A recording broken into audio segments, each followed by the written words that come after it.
আজি আমি এইটো ভিডিঅ'ত শিকিম এটা গ্ৰুপ ফ্ৰিকুৱেন্সি ডিস্ট্ৰিবিউচনৰ মোড কেনেদৰে উলিয়ায়। আমি এটা ইণ্ডিভিজুৱেল সিৰিজ বা এটা ডিস্ক্ৰিট ফ্ৰিকুৱেন্সি ডিস্ট্ৰিবিউচনৰ মোড কিমান হ'ব দেখা পায়ে কৈ দিব পাৰো। কিন্তু গ্ৰুপ ফ্ৰিকুৱেন্সি ডিস্ট্ৰিবিউচনৰ মোড উলিওৱা এটা ফৰ্মুলা আছে। সেই ফৰ্মুলাটো মই প্ৰথমতে লিখি দিছো যে mode equals L1 plus F1 minus F0 divided by 2F1 minus F0 minus F2 আৰু লাষ্টত into H। ইয়াতে ফৰ্মুলাৰ কোনটো এলিমেন্টে কি বুজাইছে সেইখিনি আমি পিছত ডিসকাশন কৰি আছো, নহলে আৰম্ভণিতে ভিডিঅ'টো বোৰিং লাগি যাব। সো আমি এটা ইমাজিনাৰী গ্ৰুপ ফ্ৰিকুৱেন্সি ডিস্ট্ৰিবিউচন বনাই লও যাৰ আমি মোড উলিয়াম। So প্ৰথমতে লিখি লৈছো যে class interval then frequencies. Class intervals suppose 0 to 10 then 10 to 20 এনেকে up to 40 to 50 লৈ বনাই ললো। Frequencies suppose 7 12 25 15 আৰু 6। So suppose এনেদৰে আমাক এটা গ্ৰুপ ফ্ৰিকুৱেন্সি ডিস্ট্ৰিবিউচন দিয়া আছে আৰু আমাক কৈছে মোড উলিয়াব। ইয়াতে চোৱা হাইয়েস্ট ফ্ৰিকুৱেন্সি কিমান আছে? হাইয়েস্ট ফ্ৰিকুৱেন্সি আছে 25। 25ৰ কৰেস্পন্ডিং ক্লাছ ইন্টাৰভেলটো কিমান হ'ব? যে 20 to 30। এই 20 to 30 ইয়াক কোৱা হ'ব মডেল ক্লাছ। মোড ক্লাছ নহয় হা, মডেল ক্লাছ বুলি কয়। এই মডেল ক্লাছৰ যিটো লোৱাৰ লিমিট that is 20, এই 20 টো হৈছে ফৰ্মুলাত ৰিকুৱায়াৰ হোৱা L1। So 20 টো হৈছে ফৰ্মুলাত লাগা L1।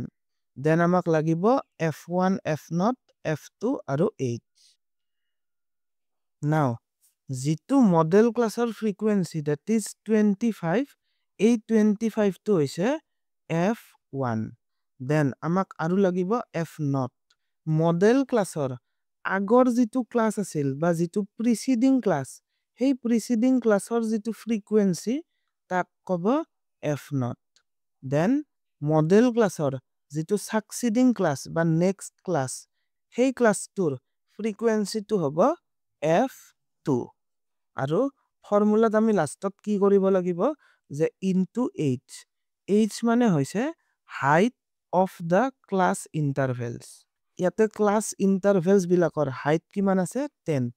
সো H ৰ ভ্যালু হ'ব কিমান 10। সো আহা এই প্ৰবলেমটোৰ আমি মোড কিমান হ'ব ডিটাৰমাইন কৰো। So mode equals L1 plus F1 minus F0 divided by 2F1 minus F0 minus F2 into H। বহুত কিতাপত এই L1 টো only L এনেদৰে মেনশন কৰা আছে। দুয়োটাই কাৰেক্ট হয়। সো L1 মানে আমি কিমান পালো যে 20। L1 ৰ ঠাইত 20 plus F1 minus F0। F1 কিমান 25, F0 12। So 25 minus 12 then divided by 2F1 that is 2 into F1 25 then minus F0, F0 কিমান 12 আৰু minus F2, F2 কিমান পাইছো 15 লাষ্টত into H that is 10। So 20 plus 25 minus 12 that is 13। Then 2 into 25 50 minus এই দুটা মিলি কিমান হ'ব যে 27 into 10। 20 plus 13 into 10 130 divided by 50 minus 27 that is equal to 23। So 20 plus 130 by 23 year value কিমান হ'ব মই তৎক্ষণাত ক্যালকুলেটৰত ক্যালকুলেট কৰি লিখি দিছো। এইখিনিৰ ভ্যালু হ'ব 5.65।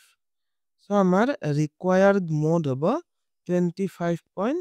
0.65 ইউনিটস মনত ৰাখিবা আমি যেটো মডেল ক্লাস পাইছিলো সেই মডেল ক্লাসটো কিমান আছিল 20 to 30 সো আনসারটো বা মোডটো 20 to 30 ৰ ভিতৰতে থাকিব লাগিব আমাৰ কিমান ওলাইছে 25.65 সো আমি আজি এই ভিডিওটো শিকিলো যে গ্ৰুপড ফ্ৰিকুৱেন্সি ডিস্ট্ৰিবিউচনৰ মোড কেনেদৰে উলিয়ায় আজিৰ বাবে ইমানে থ্যাংক ইউ